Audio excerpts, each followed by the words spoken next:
misalnya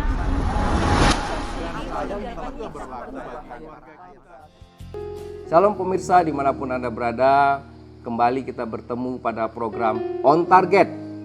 Pada hari ini kita akan masuk di episode Pilar-Pilar Iman. Dan topik hari ini yang akan kita bahas adalah mengenai sumber iman. Pemirsa yang dikasihi Tuhan, Ibrani 10 pada ayat yang ke-17 berkata demikian. Jadi iman timbul dari pendengaran dan pendengaran oleh firman Kristus. Pendengaran, iman timbul dari pendengaran, berarti ada sesuatu yang kita dengar. Pada saat kita mendengar sesuatu berarti ada seseorang yang menyampaikan sesuatu. Dalam konteksnya ini adalah firman Tuhan yang disampaikan. Dan pada saat kita mendengarkan firman Tuhan yang disampaikan oleh seseorang, maka kita akan mendapatkan rema tersebut. Pemirsa yang dikasihi Tuhan, bagaimana bisa munculnya rema itu di dalam hati kita? Tentunya kita harus membuka hati kita, menyimak dengan baik apa yang disampaikan oleh si pembawa berita tersebut, yang artinya adalah firman Tuhan yang disampaikan kepada kita semua. Di dalam perjanjian lama di Habakuk 2 pada ayat yang keempat berkata demikian. Orang benar akan hidup oleh iman.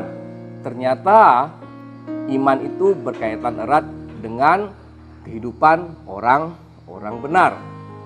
Dan Ibrani 11 ayat 6 jelas mencatat demikian. Tanpa iman tidak mungkin orang berkenan kepada Allah. Sehingga iman memegang peranan penting di dalam kehidupan rohani kita.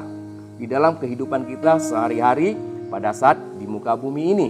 Karena apa? Karena iman itu pada akhirnya yang dipakai untuk ketemu dengan Tuhan. Bukan dengan uang kita. Bukan dengan rumah kita, bukan dengan harta kita, ataupun bukan dengan istri kita, bukan dengan anak-anak kita, pemirsa. Yang dibutuhkan adalah iman untuk ketemu Tuhan. Kalau demikian, pemirsa, iman berarti bukanlah sebuah perasaan.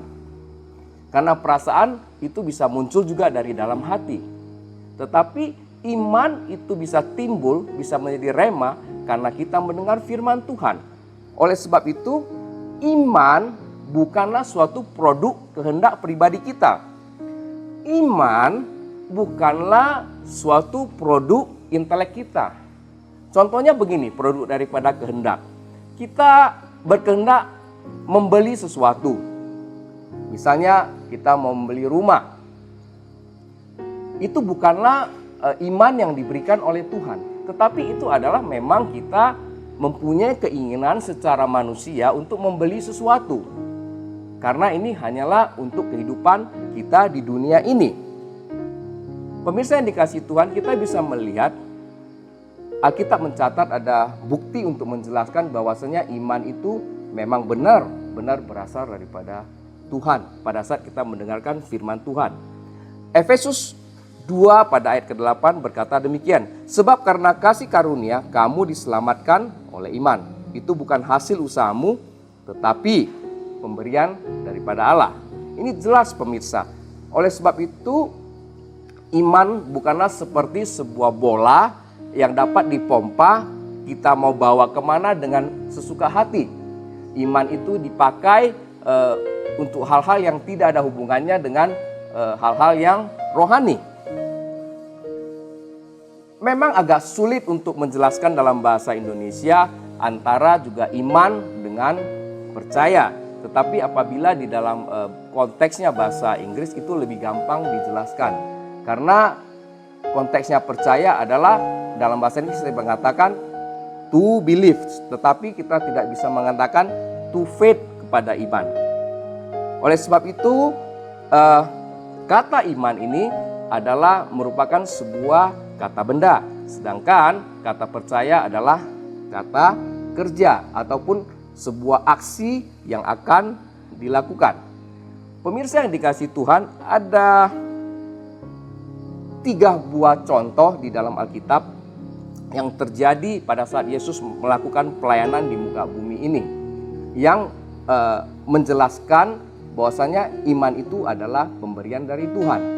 Kita bisa melihat pada saat Tuhan Yesus masuk di Kapernaum, di dalam masa pelayanannya. Itu tertulis di Matius 8 ayat 5 sampai 13. Seorang perwira meminta tolong kepada Tuhan Yesus untuk menyembuhkan bawahannya. Jelas sekali dia berkata, saya adalah seorang bawahan dan saya memiliki bawahan. Dan bawahan saya apabila saya suruh kemanapun pergi, dia akan pergi. Tetapi pada saat Tuhan Yesus mau datang ke rumahnya, dia berkata demikian, sebutkan saja sepatah kata maka hambaku ini akan sembuh. Dan apa yang terjadi? Tuhan Yesus berkata, iman sebesar ini tidak aku jumpai kepada bangsa Israel.